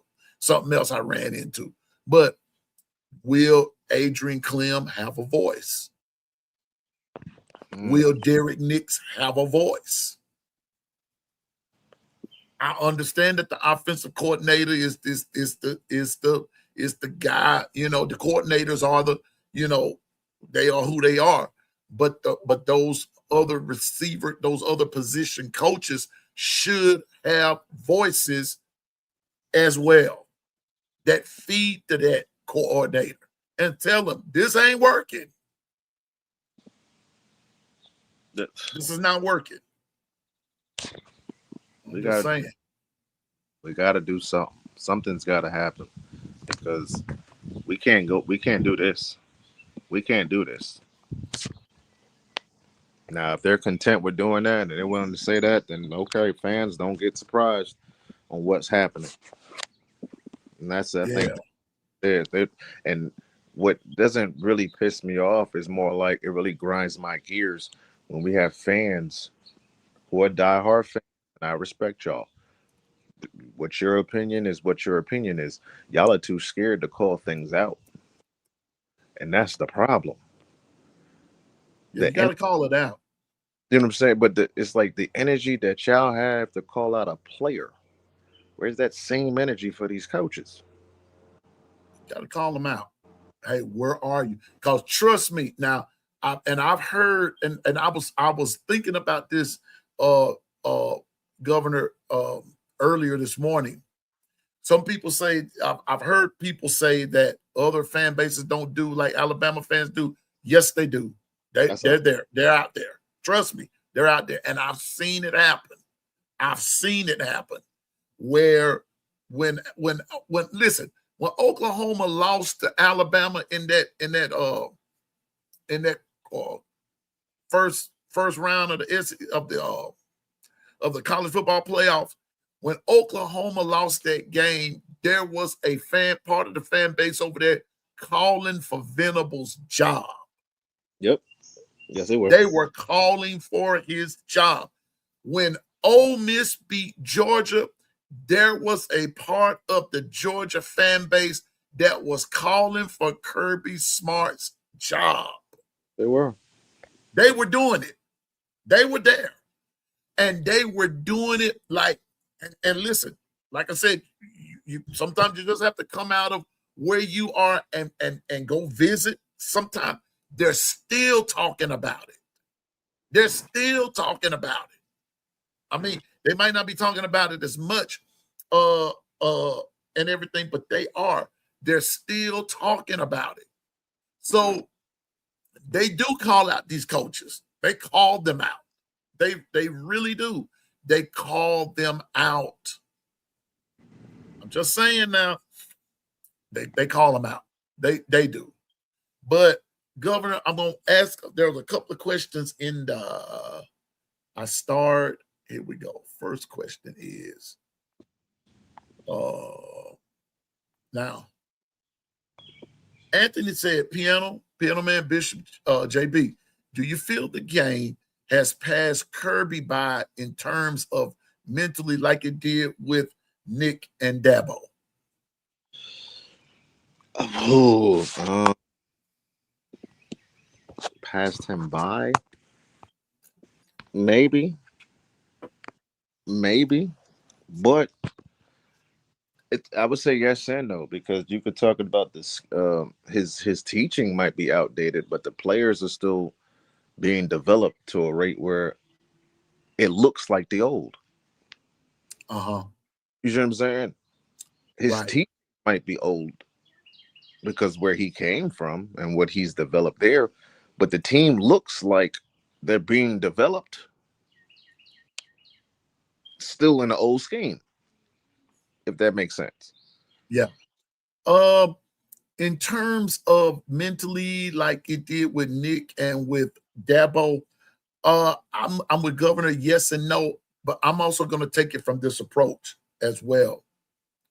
As it relates to how you build a team, how all of this from a business aspect comes about and everything, Kirby, Nick, and Dabo are all cut from the same cloth.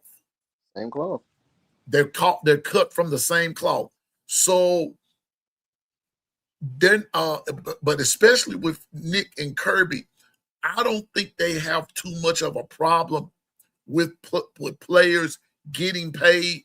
Now that's a big lie that a whole lot of folks are telling about Nick Saban, saying he didn't want players play. Let me get real specific. There were some who were saying that he didn't want the black players to get paid. That's a lie. Whole lie. That's a whole lie. That's a whole lie. That's wild. He's never said that. Like, He's never said that. What he did say was, I have a problem with the lack of regulations and how it goes. Then you got players getting into the transfer portal. They come in, Bama plays them. Then Bama pays them, rather. Bama pays them, then boom, they're getting ready to hit the portal again. They go somewhere else. That school pays them. Then boom, they hitting the portal again. That's where the money grab comes in. And some of these coaches, like Nick and Kirby, have called it out. Then number two, scheduling and this, that, and the third. So the way that the game is going from that aspect of it, yes, it has passed Kirby by. But the thing I have to give Kirby credit for, he has made adjustments. He's even made personal adjustments. He's made them. So, like what Governor said, yes and no. Dabo, on the other hand, the jury's out. Yeah, the jury's out. Jury's out on Dabo. We'll see. Matter of fact, we will see this year. We'll see this year what Clemson is actually made out of.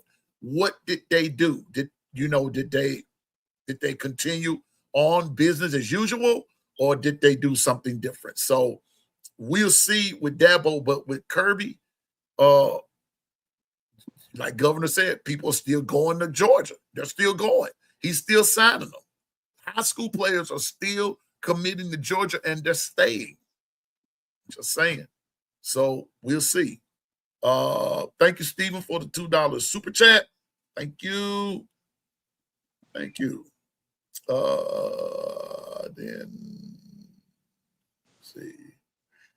Now we have a few more days. Who's attending the first game?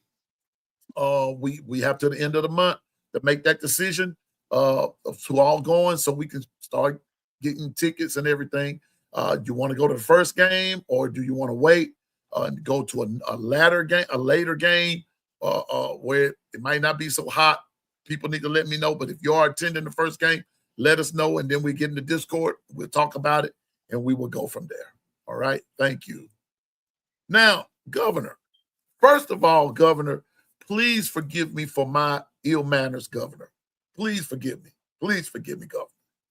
I want to say congratulations to the New York Knicks. For the New York Knicks, for the first time in 53 years, since they won their last since they won their last NBA title. I want to say congratulations to the New York Knicks, Governor, OG Gill, who else is from up that way? All those that from that New York area, congratulations to your Knicks. And even if you're not a Knicks fan, if you're from New York, just saying New York, just right there, that does wonders for a person. Congratulations to the Knicks, man. And I know I know a lot of people, Governor, are trying to give the Knicks a lot of heat. Like, y'all celebrating after 53 years. Dallas Cowboys ain't won one yet. All right. It's in the, and I'm gonna keep it up. I'm not a Knicks fan. I told this to get I'm not a Knicks fan. I was born and raised in Brooklyn, New York, right? 1987, man. It's my birth year. Born and raised in it. Okay. And to see the Knicks finally get one, I was proud of them. Yeah. But the home team. Okay. I was there. 99, we saw that, and when they lost, and we lost to the Spurs. But I'm not a Knicks fan, but that's my home. So I will always a home team. That's just a given. You know. But also, I'm also living in North Carolina, and the Hurricanes just won the Stanley Cup. So there you go. There you go. Got NYC going crazy right now. My city is going crazy right now. And don't get me wrong, I do not condone the stupidity of violence that they did. Fans should be able to go to other stadiums or arenas and enjoy their team. They should not be attacked because you're wearing the opposite team. I do not condone it. Doesn't mean that I didn't never see it. I'm a Yankee fan. Just put that in perspective. I'm a Yankee fan. So going to a Yankee stadium and you seen the Boston Red Sox jersey, it's just understand it's going to get crazy. That's like LA Dodgers. It's going to get crazy. Fans are going to be fans, and rivalry is real.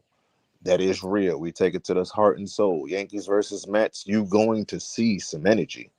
Yeah. That is just what it is. Yeah. Okay. but I don't Hey, condone. hey, Governor, that's just the bottom line, ain't it? That's the bottom line. See, if you know your history, New York used to have 4 baseball teams. Yeah, You had the Brooklyn Dodgers, you had the New York Giants, you had the Yankees, and you had the Mets. There was 4 of yeah, them. 4 of them. 2 of them went to the West Coast, but we had The 4 baseball Dodgers and the teams. Giants. Hmm. Exactly. And Brooklyn Nets was, I mean, the Brooklyn Dodgers was the Brooklyn Dodgers right there on Ebbets Field. Yep. Okay, so I know I've seen that building. I know what that building looked like. It's a project building now, but I know. So that just seeing the Knicks going crazy, them fans. Oh, I felt like back at home. I wanted to go back home. I ain't gonna lie to you. I wanted, yeah. And then the Puerto Rican Day Parade. No, yeah, man, it's about to get lit. New York City is Thir- not yet. Thursday, it's gonna be crunk in New York Thursday. Oh, most definitely. Oh, it's gonna be crunk up there, man. Good But grace of life. You gonna hear a roar from clear from New York City to Maine. hey, they had videos of hearing people in Jersey hearing us going crazy. There's video of people in Jersey hearing us. That's how loud and rambunctious we can get. That's 53 years, man. That's a long time. And yes, right now, to finally win one, Indiana fans, the Knicks fans understand, bro. The Knicks fans understand. When you finally get that one, you can't take that away. Yeah, man. Oh I no. was 11 years old when the Knicks won the last one. I remember when it happened. Man, boy, listen. Mm-mm-mm. What a night. What a night. It was a night, man. It was a night. And I just had to congratulate Governor. Didn't know if you were a Knicks fan or not, but I know how near and dear New York is to you. New York is near and dear to me. My folks were from Queens, Jamaica, Queens, to be honest. Uh, my folks were from Queens, and it's near and dear to your heart, no matter whether it's the Bronx, Queens, Manhattan. It doesn't matter.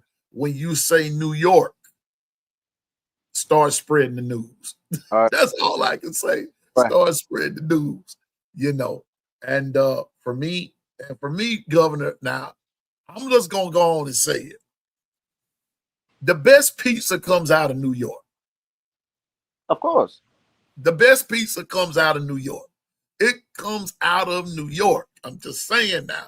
It comes out of New York. But that's the first thing I wanted to do, Governor, was to give you a shout out, bro. You, OG Gil, all y'all from that New York area, man. Shout out to you and your Knicks. And congratulations. But I also put in the I was supposed to, let me see how this is supposed to go. Let me see how this goes.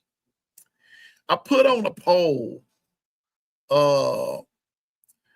I saw this. This is non-music, non-sports, but I put on. I saw on a poll which decade had the best music, and if you put in the chat who it was, who's your favorite out of that decade, I'd love to know. But it was hard for me. I set that kind of contest out, Governor, because I'm a fan of the 70s, the 80s, the 90s, and some of the 2000s. But that doggone from the 70s to the 90s, and when I sit back and I started thinking about it, the 90s were no joke. Oh no. The 90s. 90s were no joke. I mean, like, Because when you I, that's hard. That would be hard for me to say because I'm an 87 baby, but I grew up, you would say I grew up in the 90s, right? right. But the thing about it is I'm such an old soul. Uh-huh. Like R&B music, I grew up on Anita Baker, bro. I grew Yeah. up I grew up on listening to the Jackson 5. I grew up on listening to Michael Jackson Off the Wall album, Luther, Marvin. Like I'm a soul person. So if I'm going to do that, it's going to be, and then the hip hop started coming from the '90s. My New York side hip hop. Me Right. me personally, I'll probably pick the '80s because I'm an R&B soul person to the core. That's Uh-huh. played in my house all the time. So Sunday Sunday mornings, you're hearing your gospel music. You're hearing your Anita Baker. I'm hearing Whitney Houston. I'm hearing Luther. I'm hearing Aretha. I'm hearing all of these old souls. So I'm always singing with my mom. Is when I got a little bit older. That's when the hip hop came in for me.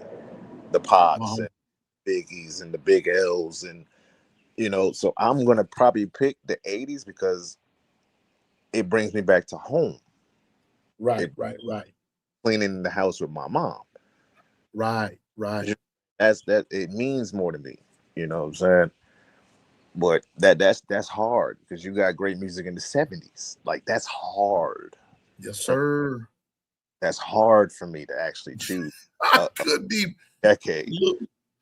Whoa. When they asked this question, I got this poll off of X last night. I saw this, and I told a lady that's who put it up there, Lady for Life. I told her, I said, I'm sitting this one out.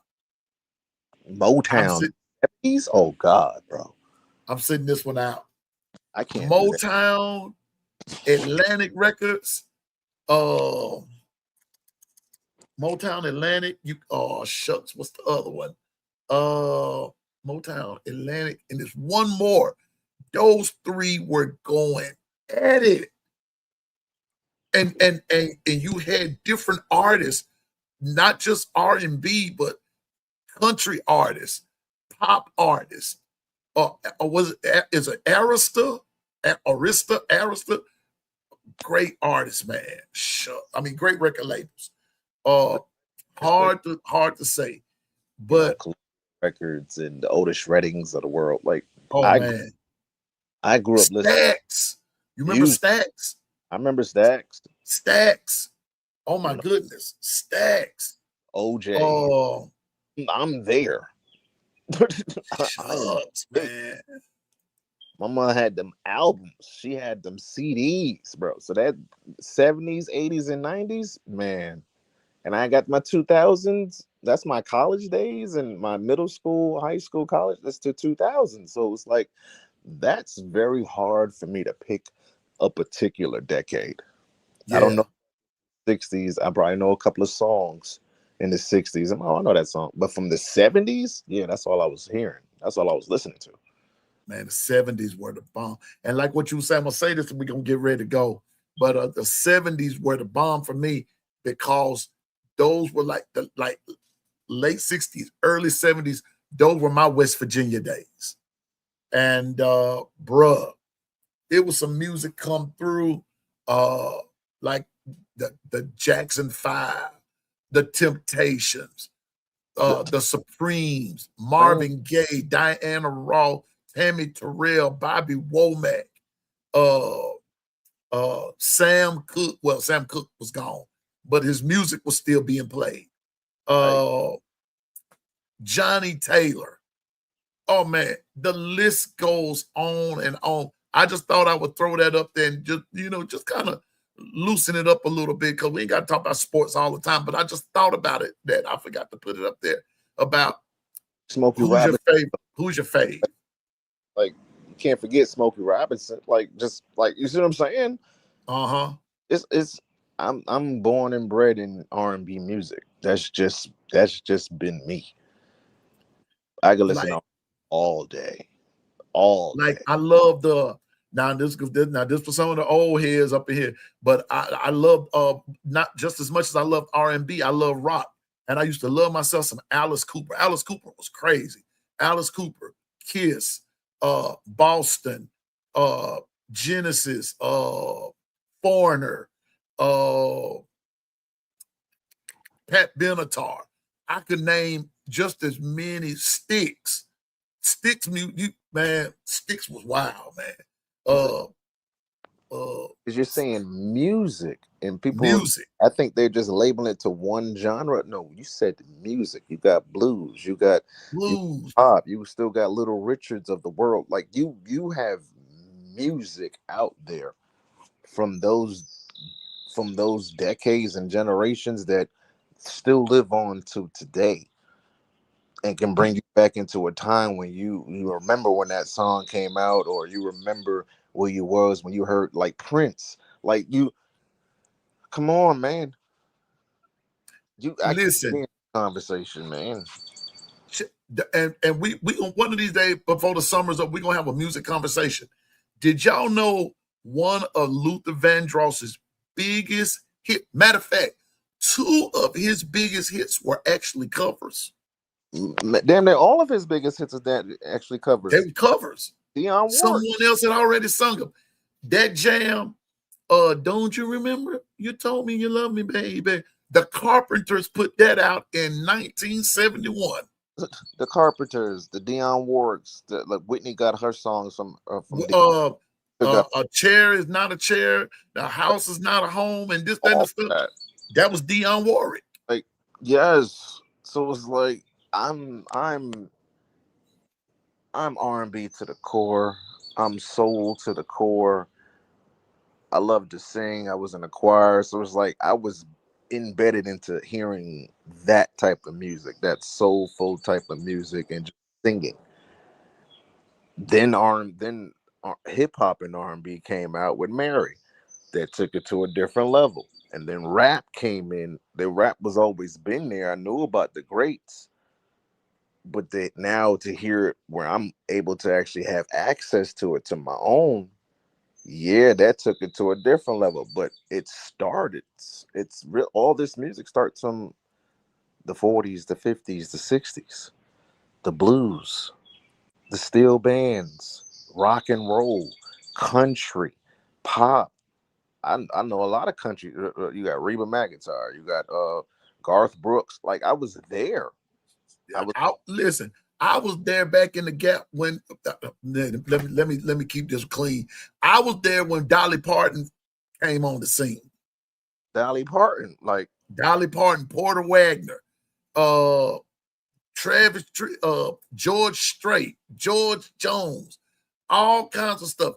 When you're open-minded like that, and you can really get off into other genres of music, that's when you don't have a lot of problem with people.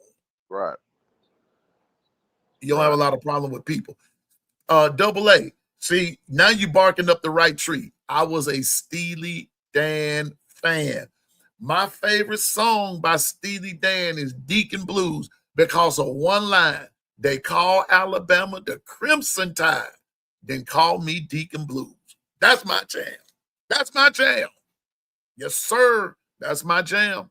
And Steely Dan also put out a jam called Peg. And doing the background vocals for Peg is Michael McDonald. But and it's kind of like when you put it to this, when you make that not statement, but you make that poll, it's like some people are going to pick what they pick. That's your opinion. But like, man, the 2000s. I'm like, well, I don't know, because you're taking cover arts and you're taking samples from the 70s. So did the 90s. So did the 80s. I'm like, you got to go back. If you're going to say the greatest decade of music, then yeah, I guess you got to go back to the beginning, because people are still taking their sound or the samples from back then to make it a new movement. What I know about Asia, what you know about it. That's Steely Dan. That's Steely Dan. Steven, rap really isn't crap, because you got to remember now, Sugar Hill Gang, 1976. That was all rap. That's rap. That's rap. Sugar Hill Gang. It's just rap. Yeah. Yeah, Sugar Hill Gang. That was good rap. You know, it just evolved to some stuff that we have now that we might not like. But all rap ain't crap. It's really not. Now, my dad didn't like. Now, I'm gonna say this when we get ready to get out of here. JB, you finna laugh now, bro. Huh. R&B music was all garbage when my mom was around. As far as my daddy was concerned, R&B music was garbage when my mama was around. You know, with to be in the car, we ain't listening to all that. But when it was daddy and my sister and myself in the car, oh, his favorite song was "If Loving You Is Wrong, I Don't Want to Be Right." Hey, man. Because R&B had the stigma. Well, that's sexual music. If you're not playing, because they're depending on who you being raised by now. Some people weren't able to listen to R&B music and rap and all that because it wasn't the foundation of what you being come up. It's only supposed to be gospel music. Yeah, man, those were some good days. I just thought I would throw that up there about your favorite decade. And as you go about your day, you just be thinking about it. Because that made me want to go back and listen. And people be talking about blues and everything. Johnny Taylor, Lil Milton, Even members only, King, bro. Like, what do we? King George, members only, Bobby Blue Bland. Oh man, Tyrone Davis, Denise LaSalle, Millie Jackson, Hey, man. and Peoples. I can't stand the rain against my window. Which was flipped to a Missy Elliott song. Those were the good old days, man. Those were, I love it, man. I love BB King. Come on, come on, Susan. BB King. Those were some times, y'all. Those were the good old days. I'm just saying. So like we did last summer. Like, come on, I know that song. Boy. That started to wake up something there. But yeah, Double A, I know all about Steely Dan. Back, check, do it again. Wheels turning round and round we go. Back, check, do it again. Dude, boy, that was good to me anyway. Let me keep Governor, give us some parting words, bro. Well, today's Monday, man. Woke up, saw my girls, had a very blessed day because I'm enjoying life. I'm enjoying the aura of still New York City going crazy.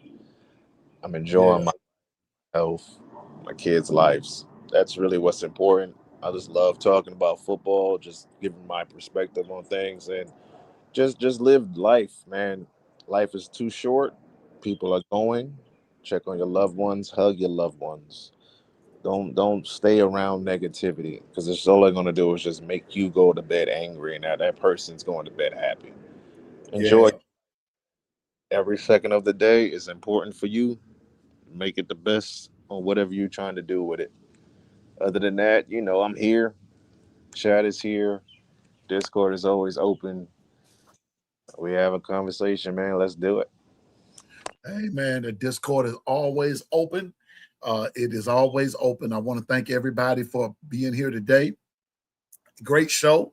We're going to continue the conversation tomorrow. We're going to go over the next team that Alabama has to play with these NFL prospects.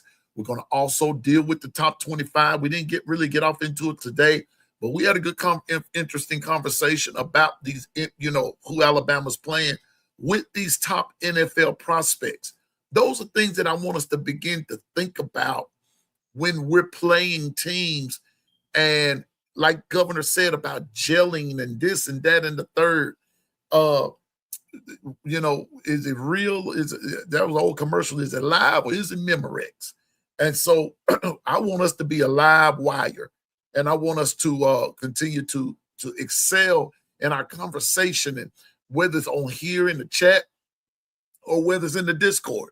And I want to thank everybody for coming. Governor, as always, thank you, sir, for everything you do for us in the Long Run Nation.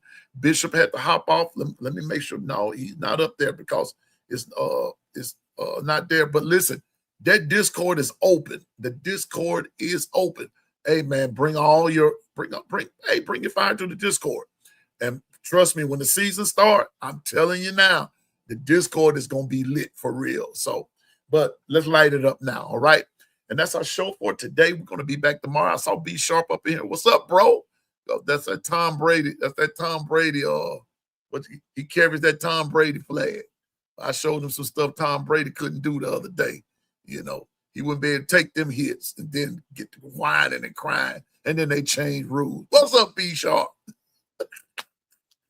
Good to see you. And again, good morning to everybody that's in the chat. I want everybody to stay focused, drive, and go forward in the name of the Lord. And remember, you can do all things through Christ to give you strength. I promise you can. But you got to trust in the Lord with all your heart. Lean not into your own understanding. In all your ways, acknowledge him, and he'll direct your path. Call on him while he can be found, and seek him while he's near. Because once he shows you your plan, he shows you the path, you'll understand your plan, you'll understand the purpose, and I think you're going to like what you see. So, hey, let's do the doggone thing. Also, I want you to remember to have a great day today. Remember, this kitchen's big enough for everybody to cook in. Everybody can get something to eat. So, hey, do your good cooking. Somebody's coming to see you. All right? Hey, I don't know everything. I just know what I'm talking about. Okay? So, hey, let's continue to support other Bama podcasters and content creators. Support them. Support them. Hey, because we all need each other. We're not in competition with each other. At least I'm not. I'm not in competition with anybody but myself. And so let's support all of them and everything. And we'll be right back here tomorrow. The Lord willing, and like the governor says, if he wakes us up, that's a good day. That's a good day. And so everybody be positive today. Have a great day. I'm going to get some work done. Going to handle up on some business. But remember, the Discord is open. And so with that being said, the kitchen is closed. The Gumbo Chefs have left the building. And on behalf of Governor, Bishop, Twister, Lady Latoya, Coach Carl, KT, all the rest, the 401k crew, and to all the other crews, on behalf of Stephen Hicks and the voice of the No Mercy, with the exception of the Alabama Crimson Tide family, we wish you nothing but the absolute worst. Roll Tide, everybody, and we will see you tomorrow.